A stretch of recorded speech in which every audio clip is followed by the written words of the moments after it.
اللہ تعالیٰ نے آدم علیہ السلام کو مٹی سے پیدا کیا اور ان کا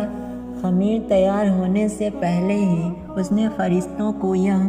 خبر دی کہ وہ بہت جلد مٹی سے ایک ایسی مخلوق پیدا کرنے والا ہے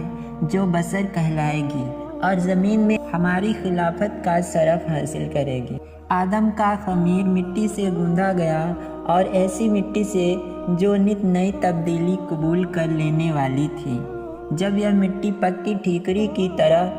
آواز دینے اور کھنکھنانے لگی تو اللہ تعالیٰ نے اس مٹی کے پتلے میں روح پھونکی اور وہ ایک ہی وقت میں زندہ انسان بن گیا۔ تب فرشتوں کو حکم ہوا کہ تم اس کے سامنے سجدے میں گر جاؤ۔ فوراً تمام فرشتوں نے ارشاد کی تعمیل کی، مگر ابلیس نے گھمنڈ اور سرکشی کے ساتھ صاف انکار کر دیا۔ اللہ تعالیٰ اگرچہ غیب کا علم رکھنے والا اور دلوں کے بھیدوں تک کو جاننے والا ہے، مگر اس نے امتحان و آزمائش کے لیے ابلیس سے سوال کیا، کس بات نے جھکنے سے روکا جبکہ میں نے حکم دیا تھا؟ ابلیس نے جواب دیا، اس بات نے کہ میں آدم سے بہتر ہوں، تو نے مجھے آگ سے پیدا کیا، اسے مٹی سے۔ شیطان کا مقصد یہ تھا کہ میں آدم سے افضل ہوں، اس لیے کہ اللہ نے مجھ کو آگ سے بنایا ہے اور آگ بلندی اور برتری چاہتی ہے، اور آدم خاکی مخلوق، بھلا خاک کو آگ سے کیا نسبت؟ میں تمام حالتوں میں آدم سے بہتر ہوں، اس لیے وہ مجھے سجدہ کرے، نہ کہ میں اس کے سامنے سجدہ کروں۔ مگر بدبخت شیطان اپنے گھمنڈ میں چور ہونے کی وجہ سے بھول گیا کہ جب تم اور آدم دونوں اللہ کی مخلوق ہو تو مخلوق کی حقیقت خالق سے بہتر خود وہ مخلوق بھی نہیں جان سکتی۔ اپنے گھمنڈ اور غرور میں یہ نہ سمجھ سکا کہ مرتبہ کی بلندی اور پستی اس مادے کی بنیاد پر نہیں ہے جس سے کسی مخلوق کا خمیر تیار کیا گیا ہے، بلکہ اس کی ان صفتوں پر ہے جو کائنات کے پیدا کرنے والے نے اس کے اندر رکھ دیے ہیں۔ بہرحال شیطان کا جواب چونکہ گھمنڈ اور غرور کی جہالت پر قائم تھا، اس لیے اللہ تعالیٰ نے اس پر واضح کر دیا کہ جہالت سے پیدا ہونے والے گھمنڈ و غرور نے تجھ کو اتنا اندھا کر دیا ہے کہ تو اپنے پیدا کرنے والے کے حق کے احترام سے بھی منکر ہو گیا، اس لیے مجھ کو ظالم قرار دیا۔ پس تو اب اس سرکشی کی وجہ سے ابدی ہلاکت کا حقدار ہے اور یہی تیرے عمل کا قدرتی بدلہ ہے۔ ابلیس نے جب دیکھا کہ کائنات کے پیدا کرنے والے کے حکم کے خلاف کرنے، تکبر اور اللہ پر ظلم کے الزام نے ہمیشہ کے لیے مجھ کو اللہ رب العالمین کی آغوش رحمت سے مردود اور جنت سے محروم کر دیا، تو توبہ اور ندامت کی جگہ اللہ سے یہ درخواست کی کہ قیامت آنے تک مجھ کو مہلت دے اور اسی لمبی مدت کے لیے زندگی کی رسی لمبی کر دے۔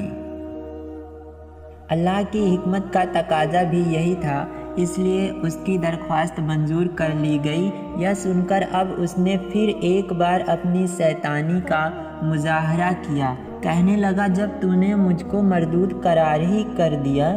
تو جس آدم کی بدولت مجھے یہ رسوائی نصیب ہوئی، میں بھی آدم کی اولاد کو گمراہ کروں گا اور ان کے سامنے، پیچھے، آس پاس اور چاروں اور سے ہو کر ان کو گمراہ کروں گا اور ان کی اکثریت کو تیرا ناشکر بنا چھوڑوں گا۔ البتہ تیرے مخلص بندے میرے فریب کے تیر سے گھائل نہ ہو سکیں گے اور اس طرح محفوظ رہیں گے۔ اللہ تعالیٰ نے فرمایا، پس جو جیسا کرے گا ویسا بھرے گا، اور جو اپنی آدم مجھ سے روگردانی کر کے تیری پیروی کرے گا وہ تیرے ہی ساتھ میرے عذاب کا حقدار ہوگا۔ جا اپنی ذلت اور رسوائی اور خراب قسمت کے ساتھ یہاں سے دور ہو اور اپنے پیروکاروں کی ابدی لعنت کا انتظار کر۔ جیسا کہ پہلے بیان کیا گیا ہے، جب اللہ تعالیٰ نے حضرت آدم علیہ السلام کو پیدا کرنا چاہا تو فرشتوں کو خبر دی کہ میں زمین پر اپنا خلیفہ بنانا چاہتا ہوں جو اختیار اور ارادے کا مالک ہوگا اور میری زمین پر جس کا تصرف کرنا چاہے گا کر سکے گا اور اپنی ضرورتوں کے لیے اپنی مرضی کے مطابق کام لے سکے گا، گویا وہ میری قدرت اور میرے تصرف و اختیار کا مظہر ہوگا۔ فرشتوں نے یہ سنا تو حیرت میں رہ گئے اور اللہ کے دربار میں عرض کیا کہ اگر اس ہستی کی پیدائش کی حکمت یہ ہے کہ وہ دن رات تیری تسبیح و تحلیل میں لگا رہے اور تیری تقدیس اور بزرگی کے گن گائے تو اس کے لیے ہم حاضر ہیں جو ہر لمحہ تیری حمد و ثنا کرتے۔ ہم کو تو اس خاکی سے فتنہ و فساد کی بو آتی ہے، ایسا نہ ہو کہ یہ تیری زمین میں خرابی اور خریزی پیدا کر دے۔ اے اللہ، تیرا یہ فیصلہ آخر کس حکمت پر مبنی ہے؟ بارگاہ الہی سے ایک تو ان کو یہ ادب سکھایا گیا کہ مخلوق کو مالک کے حوالے میں جلدی بازی سے کام نہ لینا چاہیے اور اس کی جانب سے حقیقت حال کے ظاہر ہونے سے پہلے ہی شک و شبہ کو سامنے نہ لانا چاہیے، اور وہ بھی اس طرح کہ اس میں اپنی برتری اور بڑائی کا پہلو نکلتا ہو۔ کائنات کا پیدا کرنے والا ان حقیقتوں کو جانتا ہے جن کو تم نہیں جانتے، اور اس کے علم میں وہ سب کچھ ہے جو تم نہیں جانتے۔ اس جگہ فرشتوں کا سوال اس لیے نہ تھا کہ وہ اللہ تعالیٰ سے مناظرہ یا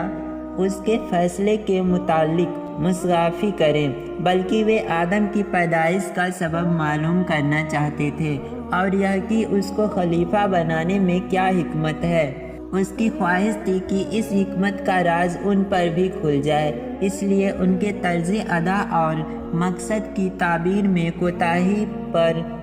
تنبیہ کے بعد اللہ تعالیٰ نے یہ پسند فرمایا کہ ان کے اس سوال کا جواب جو ظاہر میں جو حضرت آدم علیہ السلام کی تحقیق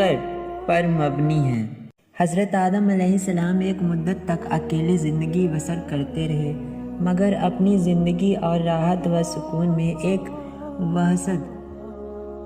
اور خلا محسوس کرتے رہے تھے، اور ان کی طبیعت اور فطرت میں کسی منست و غمخوار کی یاد نظر آتی تھی۔ چنانچہ اللہ تعالیٰ نے حضرت حوا کو پیدا کیا اور حضرت آدم علیہ السلام کو اپنا ہمدم اور ساتھی پا کر بہت خوشی ہوئی اور دل میں اطمینان محسوس کیا۔ حضرت آدم و حوا کو اجازت تھی کہ وہ جنت میں رہیں اور اس کی ہر چیز سے فائدہ اٹھائیں، مگر ایک پیڑ کو نشان زد کر کے بتا دیا گیا کہ اس پیڑ کے پھل کو نہ کھائیں بلکہ اس کے پاس تک نہ جائیں۔ اب ابلیس کو ایک اور موقع ہاتھ آیا اور اس نے حضرت آدم و حوا کے دل میں یہ وسوسہ ڈالا کہ یہ جنت کا پیڑ ہے، اس کا پھل کھانا جنت میں ہمیشہ آرام و سکون اور اللہ کا قرب پانے کی ضمانت دیتا ہے، اور قسمیں کھا کر ان کو بتایا کہ میں تمہارا خیر خواہ ہوں، دشمن نہیں۔ یہ سن کر حضرت آدم کے انسانی اور بشری خواص میں سب سے پہلے نسیان نے ظہور کیا اور یہ بھلا بیٹھے کہ اللہ کا یہ حکم ضروری تھا، نہ کہ رب کی اور سے کوئی مشورہ۔ آخرکار جنت کے ہمیشہ قیام اور اللہ کے قرب کے عزم میں لغزش پیدا کر دی اور انہوں نے اس پیڑ کا پھل کھا لیا۔ اس کا کھانا تھا کہ بصری لواجس ابھرنے لگی، دیکھا تو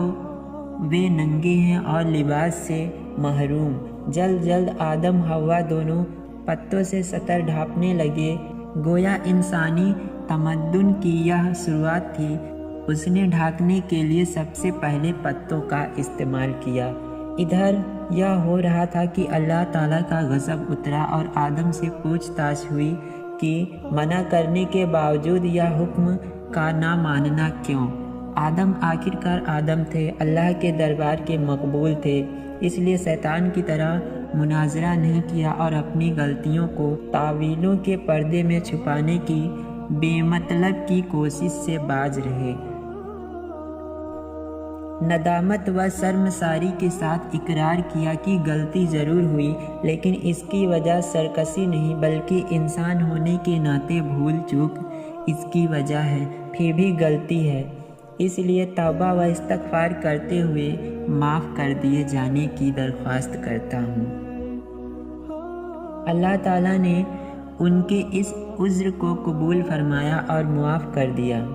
مگر وقت آ گیا تھا کہ حضرت آدم علیہ السلام اللہ کی زمین پر خلافت کا حق ادا کریں، اس لیے حکمت کے تقاضے کے طور پر ساتھ ہی یہ فیصلہ سنایا کہ تم کو اور تمہاری اولاد کو ایک طے وقت تک زمین پر قیام کرنا ہوگا اور تمہارا دشمن ابلیس عداوت کے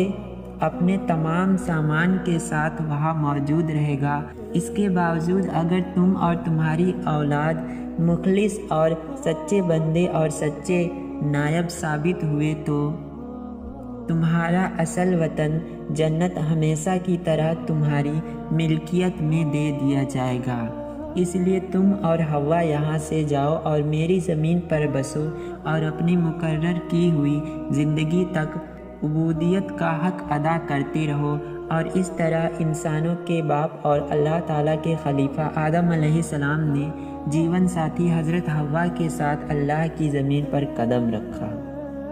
قرآن مجید میں حضرت آدم علیہ السلام کا نام 25 بار آیتوں میں آیا ہے، اور انبیاء علیہ السلام کے تذکروں میں سب سے پہلا تذکرہ ابو البشر حضرت آدم علیہ السلام کا ہے۔ قرآن مجید میں حضرت آدم علیہ السلام کے ان دونوں بیٹوں کا نام ذکر نہیں کیا گیا، صرف آدم کے 2 بیٹے کہہ کر مجمل چھوڑ دیا گیا ہے۔ البتہ تورات میں ان کے نام بیان کیے گئے ہیں۔ کچھ روایتوں میں ان دونوں بھائیوں میں اپنی شادیوں سے متعلق زبردست اختلاف کا ذکر کیا گیا ہے۔ اس معاملے کو ختم کرنے کے لیے حضرت آدم علیہ السلام نے یہ فیصلہ فرمایا کہ دونوں اپنی اپنی قربانی اللہ کے حضور میں پیش کریں، جس کی قربانی منظور ہو جائے وہی اپنے ارادے کے پورا کر لینے کا حقدار ہے۔ جیسا کہ تورات سے معلوم ہوتا ہے، اس زمانے میں قربانی کے قبول ہونے کا یہ الہامی طریقہ تھا کہ نذر و قربانی کی چیز کسی بلند جگہ پر رکھ دی جاتی اور آسمان سے آگ ظاہر ہو کر اس کو جلا دیتی تھی۔ اس قانون کے مطابق حابیل نے اپنے ریوڑ میں سے ایک بہترین دمبا اللہ کو نذر کیا اور قابیل نے اپنی کھیتی کے غلے میں سے ردی قسم کا غلہ قربانی کے لیے پیش کیا۔ ان دونوں کی اچھی اور بری نیتوں کا اندازہ اس عمل سے ہو گیا، اس لیے دستور کے مطابق آگ نے آ کر حابیل کی نذر کو جلا دیا اور اس طرح قربانی قبول ہونے کا شرف اس کے حصے میں آیا۔ قابیل اپنی اس توحید کو کسی طرح برداشت نہ کر سکا اور اس نے غیظ و غضب میں آ کر حابیل کو کہا کہ میں تجھ کو قتل کیے بغیر نہ چھوڑوں گا تاکہ تو اپنی مراد کو نہ پہنچ سکے۔ حابیل نے جواب دیا، میں تو کسی طرح تجھ پر ہاتھ نہ اٹھاؤں گا، باقی تیری جو مرضی آئے وہ کر۔ رہا قربانی کا معاملہ تو اللہ کے یہاں نیک نیت ہی کی نذر قبول ہو سکتی ہے، وہاں بد نیت کی نہ دھمکی کام آ سکتی ہے اور نہ بے وجہ غم و غصہ، اور اس پر قابیل نے غصے سے بہت زیادہ بھڑک کر اپنے بھائی حابیل کو مار ڈالا۔ قرآن میں نہ شادی کے متعلق اختلاف کا ذکر ہے اور نہ ان دونوں کے ناموں کا ذکر ہے، صرف قربانی کا ذکر ہے، اور اس روایت سے زیادہ حابیل کی لاش کے دفن سے متعلق یہ اضافہ ہے۔ قتل کے بعد قابل حیران تھا کہ اس لاش کا کیا کریں۔ ابھی تک آدم کی نسل موت سے دوچار نہیں ہوئی تھی، اور اس لیے حضرت آدم علیہ السلام نے مردے کے بارے میں اللہ کا کوئی حکم نہیں سنایا تھا۔ یکایک اس نے دیکھا کہ ایک کوے نے زمین کریت کر گڈھا کھودا۔ قابل نے اسے دیکھ کر چیتا کہ مجھے بھی اپنے بھائی کے لیے اسی طرح گڈھا کھودنا چاہیے، اور کچھ روایتوں میں ہے کہ کوے نے دوسرے مردے کوے کو اس گڈھے میں چھپا دیا۔ قابل نے یہ دیکھا تو اپنی ناکارہ زندگی پر بے حد افسوس کیا، اور کہنے لگا کہ میں اس جانور سے بھی گیا گزرا ہو گیا کہ اپنے اس جرم کو چھپانے کی بھی اہلیت نہیں رکھتا۔ شرمندگی اور افسوس سے سر جھکا لیا، اور پھر اسی طرح اپنے بھائی کی لاش کو مٹی کے حوالے کر دیا۔ اس واقعے کے بیان کے بعد قرآن پاک میں آتا ہے کہ اسی وجہ سے لکھا ہم نے بنی اسرائیل پر کہ جو کوئی قتل کرے ایک جان کو بلا عوض جان کے یا فساد کرنے کی غرض سے، تو گویا اس نے قتل کر ڈالا ان سب لوگوں کو، اور جس نے زندہ رکھا ایک جان کو تو گویا زندہ رکھ دیا سب لوگوں کو۔ امام احمد نے اپنی مسند میں حضرت عبداللہ بن مسعود رضی اللہ عنہ سے